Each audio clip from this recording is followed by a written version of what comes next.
يهدر بطريقة حرجة، يعني جارحة بزاف، وكيطعن في مراته.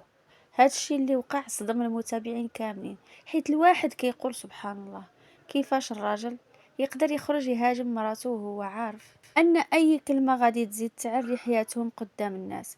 اللي زاد صدم الجميع هو ان شيماء اللي باقا صغيرة ومازال يالله دارت يعني واحد السيمانة باش دارت العرس، باش داز العرس ديالها، ما قدراتش حتى تفتح فمها، غير كتبان في اللايفات حالة لايف كتبكي وساكتة بينما زوج، ولكن الزوج ديالها بالعكس خرج كيبان انه المسيطر وكيستعمل عبارات كيطيح من قيمتها، بحال من اللي قال عليها انها من العروبية او من البادية، بحال اللي كيحاول يحسسها انها اقل منه ولا اكثر.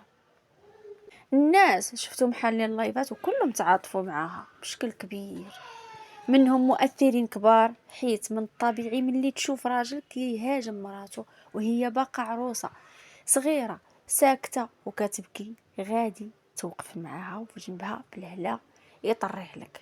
لان الصراحة حتى اللي ما كيعرفش شيماء شخصيا غادي يحس انها مظلومة.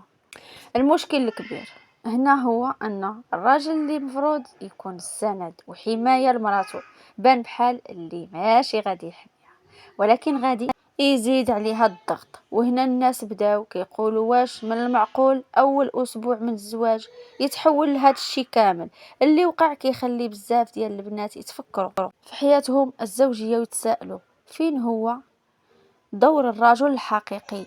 واش دوره يحمي مراته ويوقف معاها، ولا يخرج للسوشيال ميديا كيطعن فيها ويجرحها؟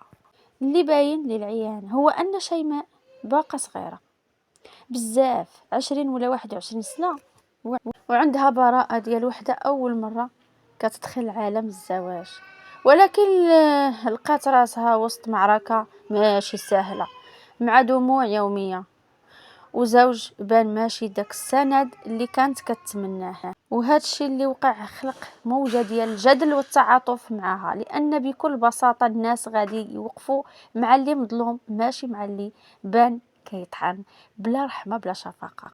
وما تنساوش تدعمونا بلي لايك الى عجبكم الفيديو. اخواني اخواتي المشاهدين، بسلامة عليكم.